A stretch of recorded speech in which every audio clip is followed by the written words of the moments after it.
하나님 아버지, 하나님 사랑하시는 귀한 주의 백성들이 이 시간에 머리를 숙였습니다. 저희들이 머리 숙인 이유는 주의 말씀을 듣고자 하는 것을 주님 아십니다. 가난한 심령 가운데 주의 말씀으로 충만케 하시고 은혜와 사랑을 덧입혀 주시옵소서. 말씀을 전하는 자나 하나님 말씀을 듣는 모든 하나님의 사람들이 함께 은혜를 경험하게 하시고 주의 뜻을 깨닫는 시간 될 수 있도록 도와주시옵소서. 예수 그리스도의 이름으로 기도하옵나이다. 아멘.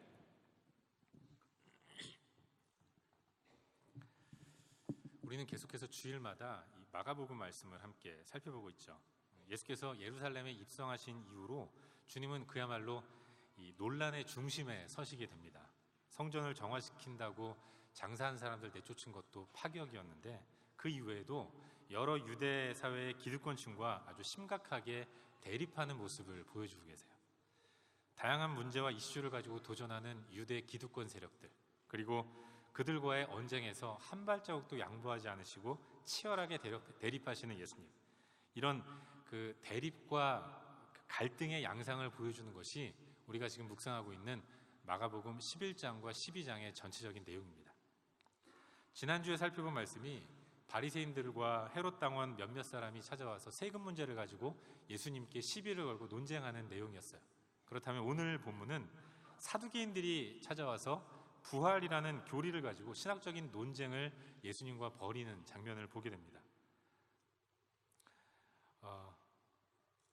이 말을 듣고 있던 또 서기관, 예수님과 사두개인들이 대립하는 이 내용을 듣고 있던 한 서기관이 그 이후에 율법의 계명 가운데 가장 중요한 계명은 무엇입니까? 이런 질문을 하고 있는데, 그러고 나서 예수님은 이제 서기관과의 대화를 마치신 이후에 대중들 앞에 서셔서 메시아는 어떤 존재인가, 그런 메시아의 정체성에 대해서 선포하시는 것이죠.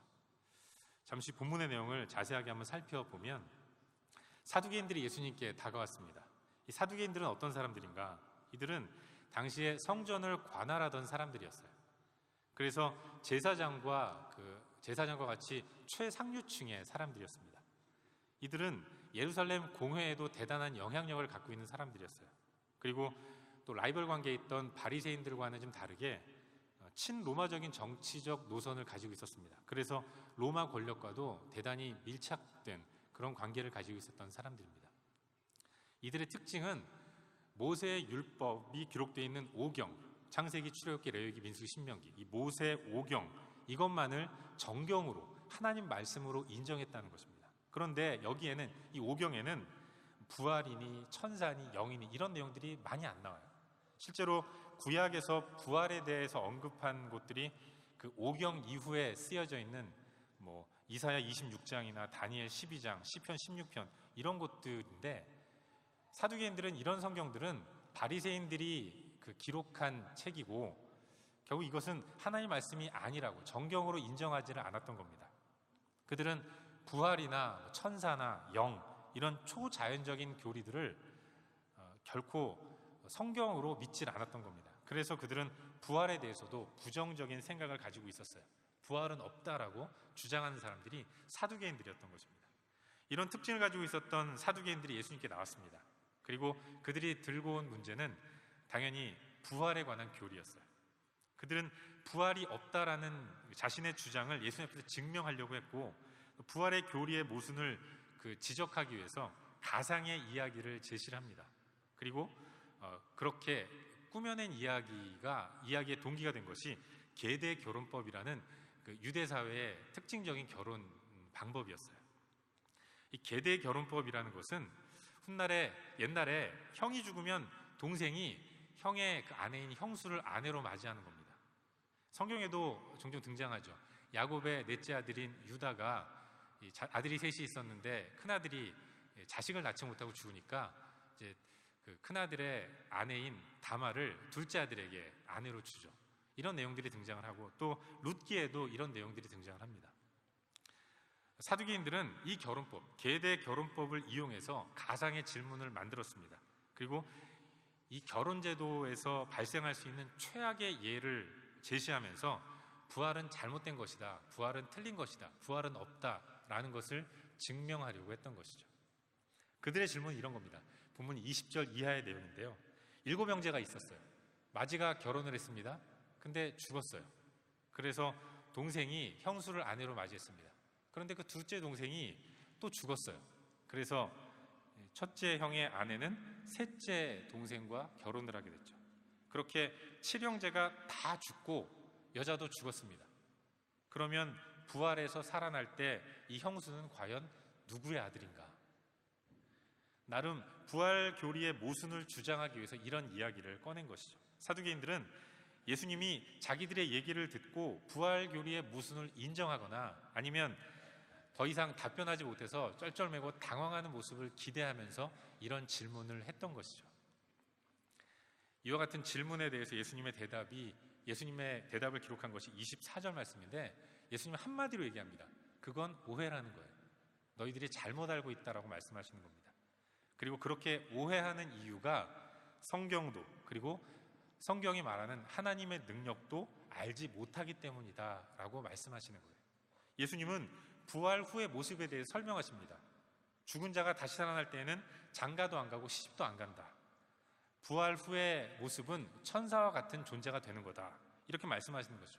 부활 이후에는 시집가고 장가가는 일도 없는데 뭐 그런 걱정을 하냐, 이렇게 말씀하시는 겁니다. 그러고 나서 저들이 믿고 있는 모세 오경 가운데 하나인 출애굽기 3장 6절 말씀을 인용해서 저들에게 다시 한번 말씀하시죠. 나는 아브라함의 하나님이요 이삭의 하나님이요 야곱의 하나님이로라. 이 말씀을 읽지 못했느냐? 그러면서 하나님은 산자의 하나님이다 라고 말씀하시는 겁니다. 결국 아브라함과 이삭과 야곱은 살아있고, 그래서 부활이 있다는 부활의 확실성을 증명하고 계신 거예요. 이어서 등장하는 사람은 한 서기관입니다. 서기관 하나가 바리새인들, 헤롯 당원들, 또 사두개인들과 논쟁하신 예수님을 지켜보다가 조용히 다가와서 예수님께 질문을 하나 던지는 겁니다. 그들의 질문은 이런 거였어요. 28절 후반부에 나오는데, 모든 계명 중에 첫째가 뭡니까? 가장 으뜸되는 계명은 무엇입니까? 라고 한 서기관이 질문을 했습니다. 여러분, 이 서기관이라는 사람들은 율법에 대해서 연구도 하고 해석도 하고 백성들을 가르치는 율법 학자들입니다. 그런 그에게는, 율법 학자인 서기관들에게는 율법이 최대의 관심사였죠. 그런데 그의 눈에는 자기들은 열심히 목숨 걸고 목숨처럼 소중히 여기면서 율법을 지키고 또 연구하고 가르치는 율법에 대한 열심을 가지고 있는데, 그런 자기들과는 다르게 랍비라고 하는 예수님은 별로 율법과는 상관없는 행동들을 하는 것 같습니다. 그래서 차제에 예수님의 율법에 대한 기본적인 생각이나 입장은 뭔가, 이걸 한번 듣고 싶었던 거예요. 그래서 질문하는 겁니다. 여러분, 여기 마가복음에는 그냥 서기관들이 나와 묻되라고 쓰여 있지만, 같은 내용을 기록하고 있는 마태복음 22장에는 이 율법사, 이 서기관이 좋지 않은 의도를 가지고 예수님께 질문했다라고 분명하게 밝히고 있어요. 마태복음 22장 5절인데 시험하여 묻되라고 얘기합니다. 이 서기관은 불순한 의도로 예수님을 곤경에 빠뜨리려는 나쁜 의도를 가지고 예수님께 접근했고 질문을 한 겁니다. 모든 계명 중에 첫째가 무엇이니까? 이렇게 질문하는 서기관의 질문에 대해서 예수님은 답을 하시는데, 이번에 예수님 답하실 때는 아주 적극적으로 답을 하십니다. 첫째 계명이 뭡니까? 라고 물어보는 서기관에게 첫째 계명을 말씀하신 것이 아니라 둘째 계명은 이것이다 라고 하면서 두 번째 계명까지도 말씀하고 계세요. 예수님 말씀하신 첫 번째 계명, 그것은 하나님 사랑입니다. 으뜸되는 계명이 뭡니까? 라고 질문하는 서기관에게 가장 으뜸되는 계명은 하나님 사랑이다. 마음과 목숨과 뜻과 힘을 다해서 하나님을 사랑하는 것, 이게 가장 중요한 계명이다. 그리고 두 번째는 이웃을 네 몸과 같이 사랑하는 것이다. 이렇게 말씀하시는 거예요. 이런 예수님 말씀에 서기관은 동의를 합니다. 그래서 예수님은 전에 없이 이 서기관을 칭찬해 주세요. 네가 하나님 나라에서 멀지 않았다. 칭찬해 주시는 겁니다. 그리고 나서 예수님은 이 성전에 올라가셔서 가르치십니다. 그런데 이번에는 예수님이 역으로 먼저 질문을 하고 답을 하십니다. 어찌하여 서기관들이 그리스도를 다윗의 자손이라 하느냐? 사람들이 흔히 얘기하기를 메시아는 다윗의 자손이다라고 인식하고 있는데, 이것이 잘못됐다는 것을 깨닫게 해주고 바로 잡아주시려고 이 질문을 먼저 던지신 겁니다. 그러면서 인용하신 게 시편 110편인데, 여기서 다윗은 메시아를 향해서 주님이라고 찬양을 하고 있습니다. 그런데 어찌 메시아가 다윗의 자손일 수 있겠는가? 이렇게 말씀하시는 것이죠. 다윗도 그 메시아를 주라고 찬양하고 있는데, 그렇다면 다윗이 높은 사람이냐 메시아가 높은 사람이냐 질문하는 겁니다. 그리고 이걸 통해서 혈통상 메시아는 다윗 뒤에 온 분이 맞지만, 그러나 그분은 하나님과 동등한 분이다라는 것을 말씀하고 또 선포하고 계신 것이죠. 이것이 오늘 우리가 함께 살펴보려고 하는 본문의 전체적인 내용이고, 오늘도 이 내용 가지고 한 2가지 정도 함께 묵상하는 가운데 우리 가운데 주시는 도전과 은혜들을 나누기를 원합니다. 먼저 오늘 본문의 전체적인 내용은 논쟁입니다. 예수님과 또 서기관들, 예수님과 또 사두개인들이 서로 논쟁하는 내용이에요. 예루살렘 성전에서 예수께서 말씀을 가르치실 때 예수님을 시험하기 위해서 싸움을 걸고 시비를 거는 사람들과 예수님이 대화하시는 내용이죠. 예수님은 그들과의 대결에 있어서 논리적으로 흥분하지 않고 이성적으로 차분하게 대응을 하셨습니다. 그리고 이걸 통해서 저들의 무지와 오해들을 바로잡아 주시고 깨닫게 해주시기를 바라셨어요. 사두개인들이 질문합니다. 그들이 예수님께 던진 질문은 부활에 관한 것이었어요. 이 질문에 대한 예수님의 대답은 오해였다는 것입니다. 우리 다 같이 24절 말씀을 한 목소리로 함께 읽겠습니다. 시작. 예수께서 이르시되 너희가 성경도 하나님의 능력도 알지 못함으로 오해함이 아니냐. 아멘. 오해함이 아니냐. 성경도 하나님의 능력도 알지 못함으로 오해하고 있다. 예수님의 대답은 저들이 하는 질문, 부활이 없다는 것을 증명하기 위해서 계대 결혼 제도를 들어서 얘기하는 저들의 주장은 한마디로 성경을 모르고 또 성경이 얘기하는 하나님의 능력도 모르기 때문에 하는 질문이다라고 말씀하고 있어요. 예수님은 사두개인들이 성경도 하나님의 능력도 모르기 때문에 오해하는 것이라고 말씀합니다. 모르기 때문에 부활이 어딨어? 라고 얘기한다는 거예요. 여러분, 그렇다면 사두개인들은 성경도 또 하나님의 능력도 모르기 때문에 부활과 부활한 이후의 모습을 오해하고 있는데, 그렇다면 성경이 말하는, 그리고 사두개인들이 모르고 있는 하나님의 능력은 뭔가? 이걸 한번 생각해 봐야 돼요. 여러분, 성경이 말하는 하나님의 능력은 단지 죽은 사람의 몸이 다시 살아나는 것만을 의미하는 게 아닙니다. 이 땅에서 죽은 사람이 다시 살아난다, 이건 엄밀히 말하면 부활은 아닙니다. 그건 부활이라고 말하지 않고 소생이라고 말하는 거예요. 여러분, 죽은 나사로가 살아났습니다. 또 회당장 야이로의 딸이 다시 살아났어요. 그러나 나사로나 야이로의 딸이 부활했다고는 말하지 않습니다. 왜냐하면 그들은 살았다가 다시 죽었기 때문에 그렇습니다. 여러분, 지금도 이스라엘 땅에 가면은 그 회당장 야이로의 딸이 아직도 살아있고 나사로가 살아있을 것 같습니까? 이미 그들은 죽었어요. 그걸 부활이라고 말하지는 않는다는 것입니다. 그건 소생이라고 말하는 거예요. 왜냐하면 그들은 죽었기 때문에, 다시 죽었기 때문에 그런 거예요. 부활은 다시 살아나는 것뿐만 아니라 다시 살아나서 다시는 영원히 죽지 않는 것, 그걸 부활이라고 얘기하는 겁니다. 오늘 말씀 26절 후반부도 그래요. 우리 다시 한번 26절 후반부를 함께 읽어보도록 할 텐데요, 함께 읽겠습니다. 시작. 나는 아브라함의 하나님이요 이삭의 하나님이요 야곱의 하나님이로라 하신 것을 읽어보지 못하였느냐. 하나님은 죽은 자의 하나님이 아니요 산 자의 하나님이시니라. 아멘. 아브라함의 하나님이요 이삭의 하나님이요 야곱의 하나님이로라. 그런데 그 하나님은 산 자의 하나님이시다라고 말씀하고 있습니다. 하나님이셨다가 아니라 하나님이시니라라고 말씀하고 있어요. 과거형이 아니라 현재형으로 말씀하고 있다는 겁니다. 하나님은 산 자의 하나님이다라고 분명하게 말씀하고 계신 거예요. 아브라함의 하나님이요 이삭의 하나님이요 야곱의 하나님을 산 자의 하나님이라고 예수님은 분명하게 선포하고 계신 것입니다. 이 말은 아브라함과 이삭과 야곱이 지금 살아있다는 것을 의미하는 겁니다. 아주 오래전에 죽어서 땅속에 묻혔지만 그러나 그들은 하나님이 살리셔서 지금도 살아있다는 것입니다.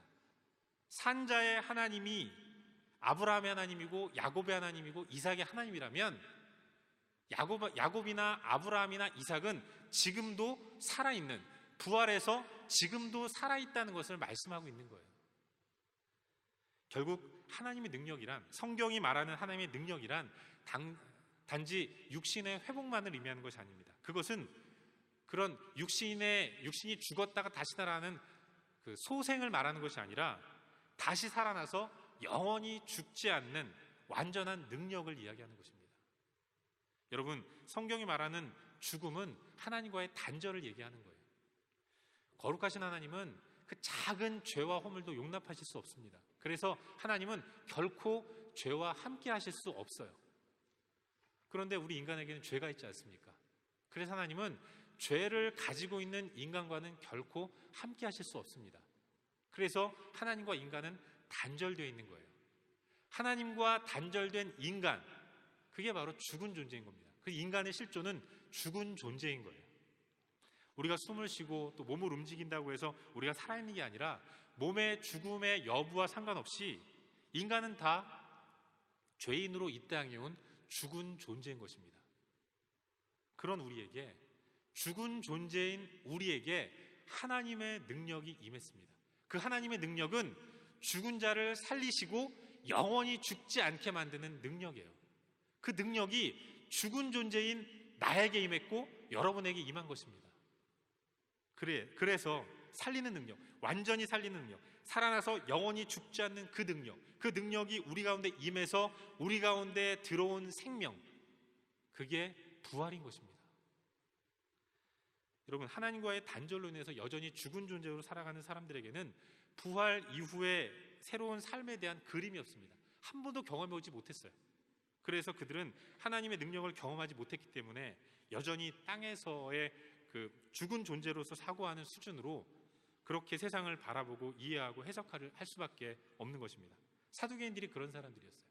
죽음 너머에 부활한 이후에 영원한 삶에 대한 믿음이 없기 때문에, 그 성경에 대한 인식과 이해가 없기 때문에 사두개인들은 철저하게 눈을 땅에 고정시키면서 눈에 보이는 대로만 판단하고 보이는 대로만 믿고 행동하는 그런 사람들이었습니다. 하늘의 세계를 바라보지 못하는 거예요.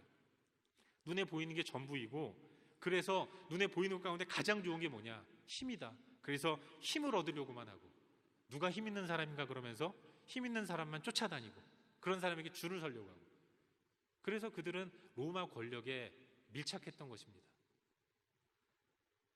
여러분, 그런 사람들에게는 하늘의 이야기가 허황된 이야기죠.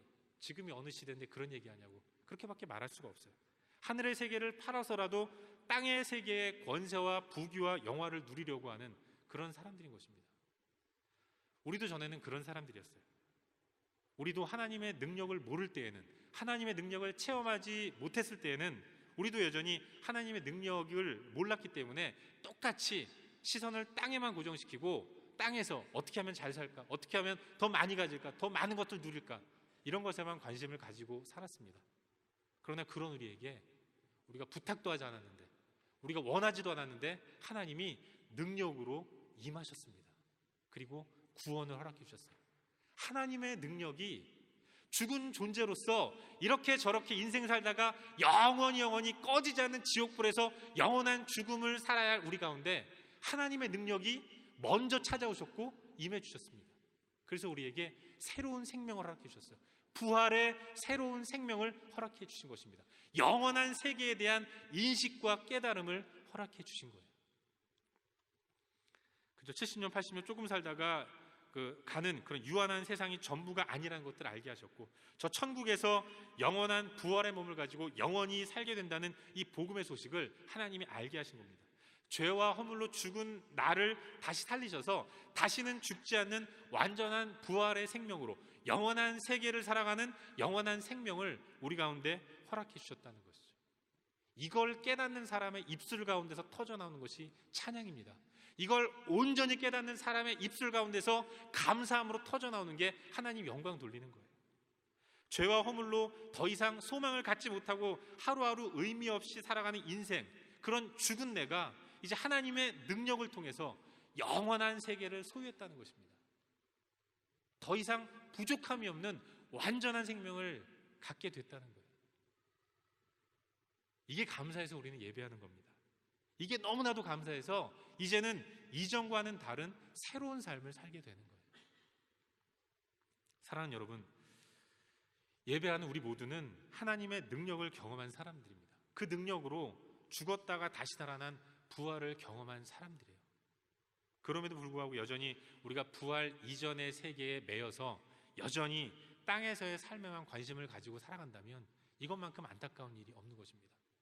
우리에게 보장된 것은 영원한 것인데 그 영원한 것은 팔아버리고 잠시 잠깐 살다가 끝나버리는, 잠시 잠깐 누리다가 사라져버리는 세상 것들만을 가지려고 애쓰고 노력한다면 이것만큼 어리석은 것이 어디 있겠어요? 다 사라져버리는데, 그냥 물거품처럼 다 사라져버리는데 그것 하나 얻겠다고 영혼을 팔면서까지 하나님도 팔고 신앙도 팔고 믿음도 팔고 이런 삶을 산다면 이것만큼 어리석은 게 어디 있겠어요? 값없이 주시는 은혜로 우리는 하나님의 능력을 얻었습니다. 그렇다면 이제 우리는 산자의 삶을 살아야 돼요. 전에는 내가 죽은 존재로서 죽은 자의 삶을 살았다면, 그리고 죽은 자의 삶이 땅에만 시선을 고정하는 삶이라면 이제는 좀 하늘을 보시길 바랍니다. 영원한 세계를 보셨으면 좋겠어요. 우리를 구원하시고 영원한 세계로 인도하시는 하나님의 손길, 그걸 좀 느끼고 목격하고 갈망하고 추구하는 이런 삶을 살았으면 좋겠습니다. 물론 땅에서의 삶이 우리에게 주는 도전과 유혹은 대단히 큽니다. 힘이 있어야 하겠고 또 힘으로 버텨야 하는 세상의 한복판에 사는 게 우리예요. 우리도 끊임없이 더 큰 힘을 가져야 하지 않나. 그래서 힘을 가지려고 애쓰고 또 열심히 수고하는 삶을 삽니다. 유혹이 커요. 경쟁에서 밀리면 영원히 패배자가 될 것 같아서 어떻게 해서든지 밀리지 않으려고 애를 쓰고, 할 수만 있으면 다른 사람을 밟아서라도 위에 서려고 하는 게 우리인 것입니다. 하지만 그건 하나님의 능력으로 영원한 부활의 생명을, 새로운 생명을 소유한 우리에게는 결코 어울리는 모습이 아닙니다. 그러나 그래도 유혹이 느껴지는 걸 어떻게 하겠습니까? 그렇기 때문에 우리는 기도해야 하는 것입니다. 나는 끊임없이 하늘을 보고 싶어요. 그런데 계속 하늘을 보는데 땅에서 잘 되는 사람 보면 부럽습니다. 그런 부러움, 그것 때문에 나도 시선을 땅에 고정시키고 나도 저 사람처럼 좀 이 땅에서 뭔가 좀 많이 가지고 싶다라는 유혹이 드는 거죠. 그러나 그 유혹이 들 때마다 우리가 해야 할 일은 기도하는 겁니다. 알지만 그 유혹에서 벗어나는 게 힘들기 때문에 우리는 기도해야 하는 거예요. 주님, 내가 부활한 사람답게 살게 해주십시오. 천국 백성답게 살게 해주십시오. 눈 뜨면 사라지는 세상의 돈과 권력과 소유, 여기에 사로잡히지 않을 수 있도록 성령 하나님 나를 도와주십시오. 이런 기도가 성도의 기도이고 우린 다 이런 기도를 해야 하는 것입니다. 잊지 마십시오. 우리는 산자입니다. 하나님의 능력으로 영원한 부활을 소유한 우리는 산자입니다. 바라기는 이토록 크신 은혜를 베푸신 하나님을 기억하는 가운데 그 하나님과 동행함으로 천국 백성의 삶을 사는 우리 모두가 될 수 있기를 주의 이름으로 축원합니다. 한 가지만 더 묵상하기를 바라는데요. 오늘 본문의 또 하나의 사건은 계명이라는 주제를 놓고 벌이는 예수님과 한 서기관의 논쟁이에요. 서기관 하나가 예수님께 나와서 예수님, 모든 계명 중에 첫 번째는 뭡니까? 질문을 하죠. 여기 서기관이 말하는 첫째라는 것은 순서적인 의미의 첫째가 아니라 중요성이나 핵심을 얘기하는 겁니다. 서기관의 질문은 가장 중요한 게 뭡니까? 이렇게 질문하는 거예요. 앞서도 말씀드렸지만 서기관은 율법학자잖아요. 그런데 당시 예수님 시대의 율법학자나 랍비들은 하나님께서 주신 율법을 연구하면서 모두 613가지의 조항들을 만들어서 백성들로 하여금 지키도록 강제하고 명령했습니다. 하지만 613가지나 되는 이 조항들이 다 기억되는 것도 아니기 때문에 뭐가 뭔지를 몰라서 잘 지킨다는 것이 좀처럼 쉽지가 않았습니다. 율법과 더불어 살아가는 자기들도 지키기 어려운데 백성들은 어떻겠어요? 그래서 당시의 율법학자들은 덜 중요한 것과 더 중요한 것, 이것들을 나눠서 더 중요한 것을 백성들에게 꼭 지키라고, 이건 꼭 지켜야 되고 이건 좀 안 지켜도 된다, 이렇게 구분을 해주는 일을 했습니다. 이 본문에 나오는 한 서기관도 율법학자였기 때문에 율법의 조항들 가운데서 가장 중요한 계명은 어떤 것인가, 이것에 대해서 궁금함을 갖는 것은 지극히 자연스러운 것이죠. 이에 대한 예수님의 답변은 간단했습니다. 가장 으뜸되는 것, 그건 하나님을 사랑하는 것이다, 이렇게 말씀하는 거죠. 613가지나 되는 수많은 율법 조항들이 있지만 가장 중요한 것은 하나님 사랑이라고 말씀하고 계신 거예요. 마음을 다하고 목숨을 다하고 힘을 다하고 뜻을 다해서 하나님을 사랑하라. 이것이 예수님이 말씀하신 가장 으뜸되는 가장 중요한 계명이었어요. 그런데 주님은 여기서 멈추시지 않죠. 둘째는 이것이니, 그러면서 묻지도 않은 대답을 하십니다. 한 가지를 더 말씀하세요. 그것은 바로 이웃 사랑이었어요. 내 이웃을 내 몸과 같이 사랑하라. 사랑하는 여러분, 율법의 핵심을 묻는 한 서기관에 대해서 주님이 주신 대답은 사랑이었습니다. 결국 율법은 사랑이라고 예수님 말씀하시는 거예요. 이 말은 율법을 주신 하나님도 사랑하기 때문에 주신 것이고, 율법을 지켜야 하는 백성들도 사랑하기 때문에 지켜야 한다는 것을 의미하는 겁니다. 율법의 또 다른 이름, 그건 사랑이라는 거예요. 사랑이 전제되지 않은 율법, 그것은 껍데기에 불과한 것입니다. 율법을 양파 껍질 벗기듯 하나하나씩 벗기면 마지막에 남는 핵심, 그건 사랑인 것입니다. 사랑하는 마음이 없이 행하는 613가지, 그건 아무것도 아니라는 것입니다. 우린 그걸 깨달아야 하는 거예요. 여러분, 하나님이 이스라엘 백성들을 애굽에서 탈출시키시고 시내산에서 계명을 주셨습니다. 그게 10계명이잖아요. 그런데 우리는 10계명에 생각할 때 10계명은 뭐 제1은 뭐 해라, 뭐 하지 마라, 제2는 뭐 하지 마라, 제4는 뭐 해라, 이렇게 행위에만 집중하는 경향이 있는데 10계명은 그런 내용이 아닙니다. 물론 율법은 분명히 행위예요. 율법은 지키는 것이고 행하는 것입니다. 그러나 하나님은 우리에게 지키라고 명령만 하시는 분이 아니라 그 율법을 지킬 수 있는 원동력, 힘을 주시는 분이라는 것입니다. 그게 바로 사랑인 거예요. 어떻게 율법을 지키는가? 사랑으로 지키는 겁니다. 여러분, 십계명 주시기 전에 하나님께서 이스라엘 백성들에게 하신 말씀, 그게 출애굽기 20장 1절과 2절에 나옵니다. 우리 1절과 2절 한 목소리 함께 읽겠습니다. 시작. 하나님이 이 모든 말씀으로 말씀하여 이르시되 나는 너를 애굽 땅 종되었던 곳에서 인도해낸 내 하나님 여호와니라. 아멘. 나는 너를 애굽 땅 종되었던 곳에서 인도해낸 여호와다. 하나님이 누구신지, 그리고 그 하나님이 어떤 일을 하셨는지를 10계명, 10가지 계명을 주시기 전에 먼저 말씀하고 있다는 겁니다. 여러분, 하나님은 누구신가? 하나님은 여호와라고 표현하고 있어요. 여호와. 여호와는 그 말의 뜻이 스스로 있는 자라는 뜻입니다. 근데 여러분, 세상에 스스로 있는 게 어디 있어요? 세상의 모든 것들은 다 원인에 의해서 결과가 있는 겁니다.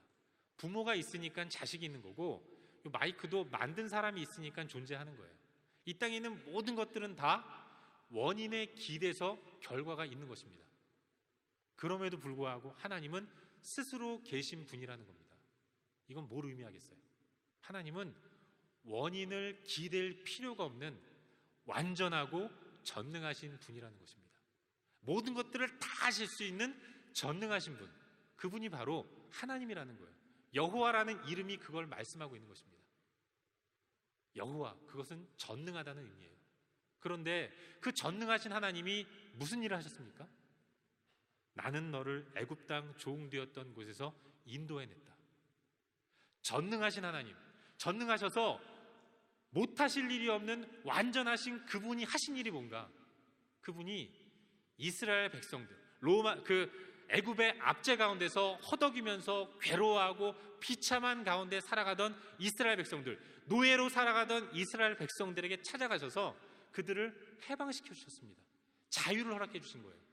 그 전능하신 능력으로 뭐든지 할 수 있는 그 엄청난 능력을 가지고 하나님이 하신 일은 이스라엘 백성들을 구원해내시는 일, 그들에게 자유와 해방을 주시는 일을 하셨던 것입니다. 아무도 주목하지 않았어요. 아무도 그들의 신음소리를 듣지 않았습니다. 다 외면했습니다. 재료도 주지 않고 벽돌을 만들어야 하는 이 비참한 상황에서도 그들은 어필 한번 할 수 없었어요. 그렇게 비참하게 살아가던 이스라엘 백성들 가운데 하나님이 찾아가셨습니다. 전능하신 하나님이 찾아가셔서 그들의 신음소리에 귀를 기울여 주셨고, 그들에게 은혜를 베풀어 주셔서 그들을 애굽에서 나오게 하셨고, 자유를, 해방을 허락해 주신 것입니다. 여러분, 이게 얼마나 큰 은혜입니까? 그래서 이스라엘 백성들은 하나님이 너무 고마워서 하나님이 하시는 말씀이라면 뭐든지 다 순종하려고 덤볐던 거예요. 그분의 말씀이라면 모든 것들을 다 동원해서라도 순종하려고 했던 것입니다. 사랑하니까 순종하려고 했던 거예요. 은혜를 베푸신 하나님 말씀하십니다. 나 외에는 다른 신들을 결코 내게 있게 말지니라.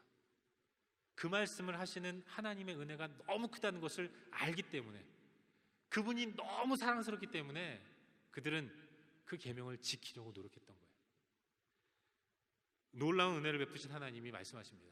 너의 부모를 공경하라. 말씀하신 하나님을 사랑하니까 그들은 부모를 공경하려고 무던히도 애를 썼다는 것이죠. 사랑하니까 순종하게 되는 것입니다. 613가지가 뭡니까? 6130개까지라도 다 지키려고 했다는 것이죠. 왜냐하면 사랑하기 때문에 그런 것입니다. 하지만 시간이 지날수록 출애굽 세대가 사라졌어요. 하나님의 은혜를 직접 체험한 세대가 역사 속으로 사라지면서 이제는 하나님의 은혜를 미처 경험하지 못했던, 하나님이 얼마나 위대하신 분이시고 얼마나 엄청난 일을 우리 민족 가운데 행하셨는지를 부모의 말을 통해서만 들었던 출애굽 이후의 세대만이 남았습니다. 그럼 그들에게는 하나님이 얼마나 위대한 일을 행하셨는지 머리로는 아는데 체험이 없으니까 그 하나님에 대한 사랑과 존경이 크게 있지 않은 것입니다. 그럼에도 불구하고 부모때로부터 율법은 지켜야 한다는 말을 들어왔으니까 하나님이 어떤 분이신지도 모르고 그 하나님이 우리에게 어떤 일을 하신 분이신지도 모르지만 그래도 율법은 순종해야 하니까 하나하나 계명들을 지켜나가는 거예요. 이게 얼마나 죽을 맛이겠습니까? 왜 하는지도 모르고 해야 하는 율법 준수, 그래도 어금니 꽉 깨물고 하는 거예요. 안 하면 죽을까 봐, 안 하면 벼락이라도 맞을까 봐, 주일날 안식일 범하면 벼락 맞아가지고 죽을까 봐 목숨 걸고 어금니 꽉 깨물고 율법을 지키는 겁니다. 이걸 율법주의라고 얘기하는 거예요. 사랑이 빠져버린 율법 준수, 이걸 율법주의라고 얘기하는 것입니다. 여러분, 예수님 시대에는 이게 극에 달했어요. 그래서 예수님 주신 새로운 율법이 바로 산상수훈인 것입니다. 마태복음 5장부터 7장까지 나오는 예수님의 계명. 산상수훈 얘기하는 것은 하나입니다. 본질을 좀 회복하라는 것입니다. 율법의 핵심은 사랑이다. 이걸 좀 알아먹어라. 예수님이 그 긴 내용을 통해서 새로운 하나님의 백성 되는 사람들에게 선포하신 것입니다. 율법의 조항들을 바라보면서 하나님의 은혜를 좀 깨달아야 한다고 예수님 말씀하시는 겁니다. 지키려고 목숨 건 것 이전에 율법을 지킬 수 없는 너 자신을 좀 알라는 것입니다. 율법을 지키려고 덤비는 그들에게 결코 그 율법은 지킬 수가 없는 것이다. 그러나 그럼에도 불구하고 사랑해 주신 하나님, 나는 율법 안 지키면 벌 받을 것 같은데 율법을 못 지켜도 내 자녀이기 때문에 사랑해 주시는 하나님, 그 하나님의 사랑을 깨달으라고 하나님 율법을 주셨다는 것을 산상수훈을 통해서 말씀하시는 거예요. 결국 율법은 사랑이라고 예수님은 선포하고 계신 것입니다. 사랑하는 여러분, 율법은 사랑입니다. 율법은 하나님이 우리를 사랑하셔서 우리에게 말씀하신 그 계명인 거예요. 하나님 사랑하는 마음을 가지고 나아가야 하는 것입니다. 저는 이 시간 말씀을 통해서 우리 가운데 주시는 도전이 있었으면 좋겠습니다. 우리가 지금 주의를 지키기 위해서 교회에 나왔는데 주를 향한 나의 마음은 진정한 사랑에 기인하고 있는가? 우리 자신을 돌아보았으면 좋겠어요. 사실 하나님 사랑하는 것마저도 우리에게는 불가능한 일입니다. 그런 우리가 이웃을 사랑하는 것으로 나 하나님 사랑합니다라고 주장하는 것은 아닌가? 우리 자신을 돌아봐야 돼요. 여러분, 그렇기 때문에 우리에게는 주의 은혜가 필요합니다. 나의 힘으로는 하나님을 사랑할 수 없어요. 그렇지만 나는 결코 사랑할 수 없지만 사랑하지 못해서 고개 떨구고 있는 나, 그런 나를 그럼에도 불구하고 외면하지 않으시고 여전히 사랑하신 하나님, 그 하나님을 붙들 때에 우리에게는 소망이 있는 것입니다. 날마다 나를 향하신 하나님의 사랑을 묵상하고 또 묵상하는 것, 그게 바로 십자가 앞으로 날마다 나아가는 거예요. 그 십자가 앞에서 나는 도저히 사랑할 수 없는 존재입니다. 그런 나를 불쌍히 여겨주십시오. 기도하면서 주님 붙들 때, 그때 우리는 소망을 가질 수 있는 겁니다. 주의 사랑이 나를 덮으셔서 바울의 고백처럼 주의 사랑이 나를 덮어서 이제는 내가 사는 것이 아니라 나를 통해서 그리스도께서 당신의 삶을 사시도록 나를 드리는 이런 삶을 살아야 하는 것입니다. 여러분, 그리스도께서 그 사랑으로 나를 덮어서 나를 통해서 예수님 당신의 삶을 살아가는 것, 예수님 당신의 삶을 살아가는 그 모습이 이웃사랑으로 나타나는 것입니다. 여러분, 우리는 누구도 사랑할 수 없습니다. 나도 사랑할 수 없고 나를 사랑할 수 없기 때문에 이웃도 사랑할 수 없습니다. 그런 우리가 어떻게 하나님을 사랑할 수 있겠어요? 그러나 하나님은 사랑하지 못하는 나를 그럼에도 불구하고 품어주시고 사랑해주시고 이끌어주십니다. 그 하나님의 사랑에 감동하는 가운데 하나님의 사랑에 깊이 침잠될 때 주님이 나를 덮으셔, 그 사랑으로 덮으셔서 나를 통해서 하나님 당신의 삶을 살아가게 하시는 것입니다. 내 힘으로 이웃 사랑하는 것, 이걸 인본주의라고 해요. 이건 오래가지 못하는 겁니다. 그러나 그리스도께서 나를 사랑하셔서 그리스도의 사랑에 잠긴 내가 그리스도를 통해서 누군가를 사랑하는 이런 모습을 가지고 나아가야 하는 것입니다. 바라기는 오늘 예배하는 우리 모두가 십자가 사랑 안에 깊이 잠기는 그 한 주간 삶을 살 수 있기를 주의 이름으로 축원합니다. 뭐 하기 이전에, 내가 하나님을 위해서, 하나님 사랑하는 걸 표현하기 위해서 어떤 거 하기 이전에 나는 어떤 존재인가를 좀 깊이 묵상해 주셨으면 좋겠습니다. 여러분, 우리는 죽은 존재였어요. 그런데 하나님 당신의 능력으로 완전한 새로운 생명, 부활의 능력을 허락해 주셨습니다. 그래서 우리는 산자가 되었어요. 이제 산자가 된 우리는 어떻게 살아가겠습니까? 하나님을 붙들며 살아가야 하는 것입니다. 나를 통해서 하나님 당신의 삶을 살아갈 수 있도록 나의 주인 되는 권리를 그리스도께 드리고 인정하는 삶, 이게 성도의 삶이고 이게 우리 가운데 나타나야 할 바른 삶의 모습임을 믿습니다. 이제 우리는 또다시 세상 가운데로 나아갈 거예요.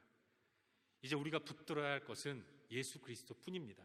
예수만이 생명이시고 예수만이 소망입니다. 소망 되신 예수님을 붙들 때 우리는 이 땅을 넉넉히 이길 수 있고, 그리스도께서 나를 이끄시는 대로 순종하며 나아갈 때 우리는 주님이 기뻐하시는 삶을 살아갈 수가 있게 되는 것입니다. 주님 기뻐하시는 삶이 풍성한 삶인 거예요. 바라기는 이번 한 주간도 하나님께만 소망을 두고 주님을 사랑하면서 풍성한 삶을 살아가는 우리 모두가 될 수 있기를 주의 이름으로 축원합니다. 기도하겠습니다. 하나님 아버지, 우리에게 영원히 죽지 않는 부활의 생명을 허락하신 주님을 찬양합니다. 우리를 사랑하셔서 우리를 천국으로 인도하시는 예수 그리스도를 보내주신 것 진심으로 감사드립니다. 이 땅을 살아가는 우리가 예수님만 꼭 붙들 수 있도록 인도하시고 주님 의지하며 믿음의 길을 한 걸음 한 걸음 걸어갈 수 있도록 은혜를 베풀어 주시옵소서. 유혹이 올 때마다, 땅의 시선을 고정하고 싶은 마음의 생각이 들 때마다 주님 바라보게 하시고 주님 의지하게 하시며 주님 의지함으로 넉넉히 이기는 삶을 살 수 있도록 역사하여 주시옵소서. 예수 그리스도의 이름으로 기도하옵나이다.